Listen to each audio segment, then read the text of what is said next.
Hey, thanks for watching. This is Matthew with Swordslinger Custom Holsters.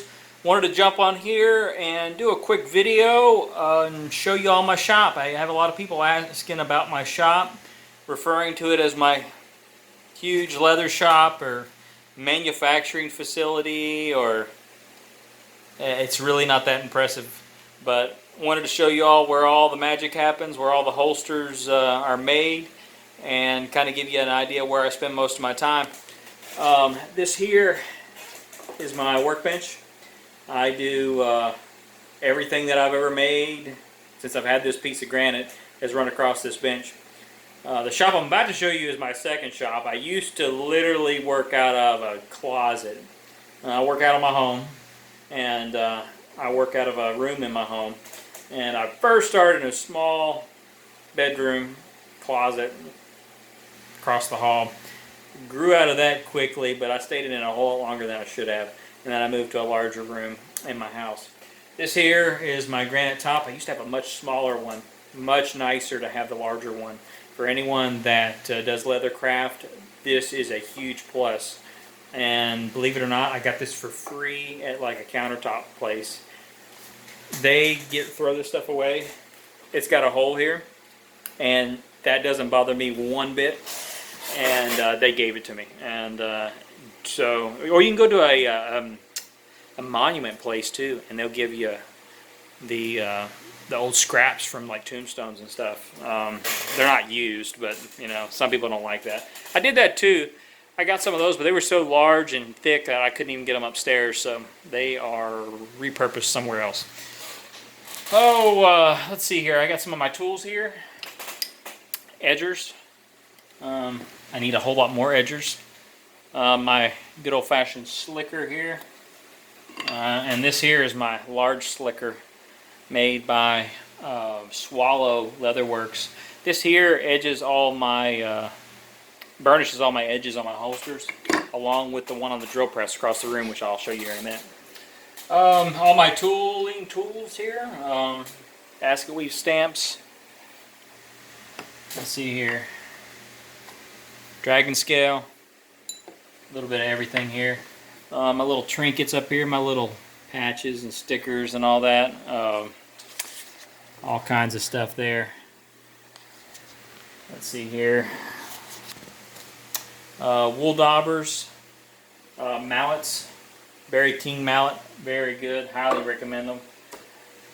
Oh, let's see here. I have my little junk drawers over here. Nothing. I wish I could say they were organized, but every time I organize them, they just get junked up pretty quick. Let's see here. Got my computer, where I do all my computer work up here. All my blue guns, part of my blue guns.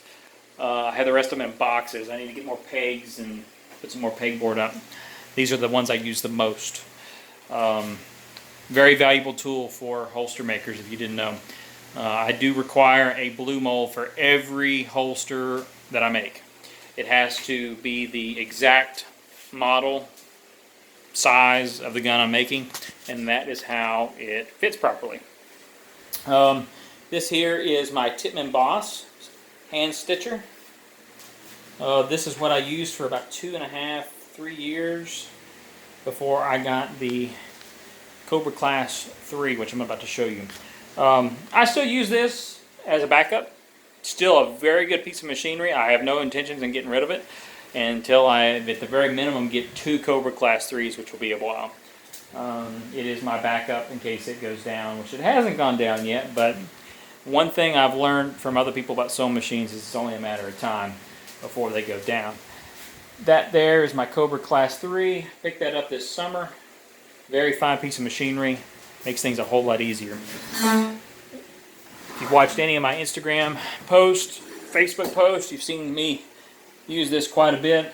I do have plans in the future of doing some instructional videos and more in-depth, more professional videos of how I make my holsters and wallets and stuff like that.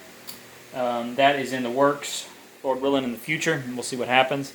I had intentions of doing that this summer, but things kind of blew up and I didn't get a chance. Kind of my junk table here. That's some of my repurposed Kydex material. I started out doing Kydex hybrid holsters. I still do Kydex, but it is not very often. Only when requested. I don't do very much of it. I do mainly full leather. I still do the Kydex hybrids when requested. I do not do full Kydex. I quit doing that a long time ago. This here is my press. I use this for putting my stamps on, for handcuff molds. I can mold handcuff cases, Buck 110 cases. Great stuff. Those came from EDC Leather Supply. Very great product. Makes things a whole lot easier than doing it by hand. I also got in here, in my drawer here, different stamps. Some custom made, some, see, I don't know if you can see that there. It's my logo, one of my logos. I can stamp that on leather, use that and wet leather, put that on there. Works real well. Drill press with the Swallow slicker on it, like I was telling you about. Good slicker. I use it, I hand slick everything, but I use this to kind of get it started. I still go back and hand slick it. This is one of my drying racks. Sometimes I use it, sometimes I stick holsters out in the sun if it's not going to rain. In South Louisiana, that isn't often, but I do it. This here, I got a heat lamp, fan. I have another drying rack, but this is just kind of what I use one or two holsters with. When I'm doing a bunch, I really prefer doing it out in the sun, because in the hot Louisiana sun, humidity, it will cook them pretty quick. But just depends on the weather. Kydex press. So when I do Kydex, this is your plain Jane Kydex press. Nothing fancy like a pneumatic press like some of you guys have. Maybe one day if I get back into Kydex and do more of it. Got some miscellaneous hardware here. I have pre-cut holsters that I cut out.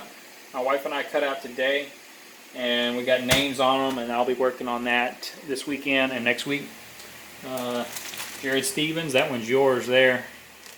It's going to be American Captain America holster, and that's what it looks like when I cut it out. Just a piece of leather. But we will we'll see how that turns out. Glue, Resolene.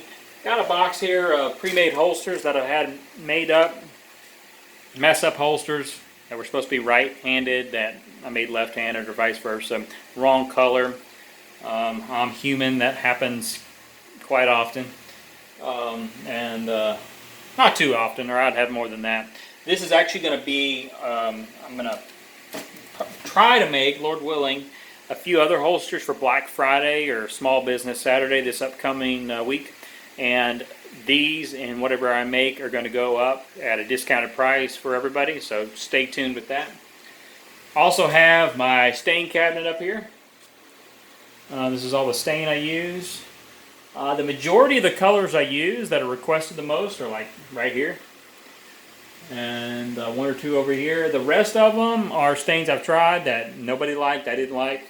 Or I liked them and nobody else liked them. So they get shelved on the part of the shelf that isn't used. Have antiquing gel here. Paint. 91% rubbing alcohol. I use that to cut stain. For you leather workers out there, I know you know what I'm talking about. This stuff here is gold. That's pre-COVID right there, and it's almost empty.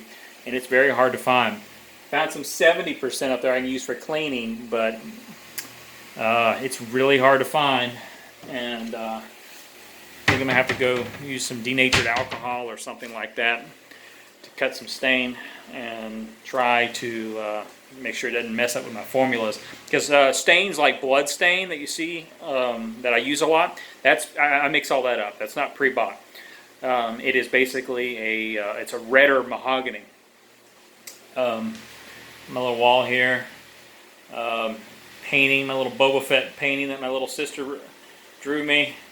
Let's see here, Darth Vader here. This is vintage. My dad drew that back in 2005, I think. And I'm a Kentucky Colonel. Y'all didn't know that. I'm originally from Kentucky. And then a few certificates from the Bulwarks Training Academy. If you don't know who they are, look them up. Good outfit. They're up in Kentucky, Tennessee. They're actually going to be doing a class next week that I'm going to be attending here in Mississippi, or down over in Mississippi. So look them up. The Bulwarks, real good people, good training. These bins here, all my exotics. Actually, not all of them. The majority of them. I try to keep them organized, but I got a few more boxes full of them. Alligator, elephant, giraffe, hippo, ostrich, shark. Those are the ones I use the most. All my patterns, I'm not going to show you there. That is a mess that I need to work. The majority of my leather, I got some more back here in the corner, but this is the stuff that I use on a daily basis. Got some belts and stuff hung up back there. A little bookshelf. This is actually part of my bench that I'm going to redo completely. I kind of threw it in there and never did finish it. I like to read. At one time it was kind of a desk, a reading desk. I just don't have space for it. So eventually this is going to get out of here, and I'm probably going to hang shelves for more blue guns, some pegboard. We'll see. And that is about it. The Swordslinger Custom Holsters happens right here in this little rinky-dink shop here. Not much going on, but I wanted to show you all where I work, where all the holsters are made. When things get a little bit more prettier, I'll do another video and we'll see how it goes. Anyway, thanks for watching. Thanks for all your support. If you're watching this on YouTube, I appreciate the subscription and like. The YouTube algorithms help me out a lot when you do that. And same thing for Facebook or Instagram. Anyway, thanks for watching. Thanks for your support. And thanks for all your business. Have a good day. Bye.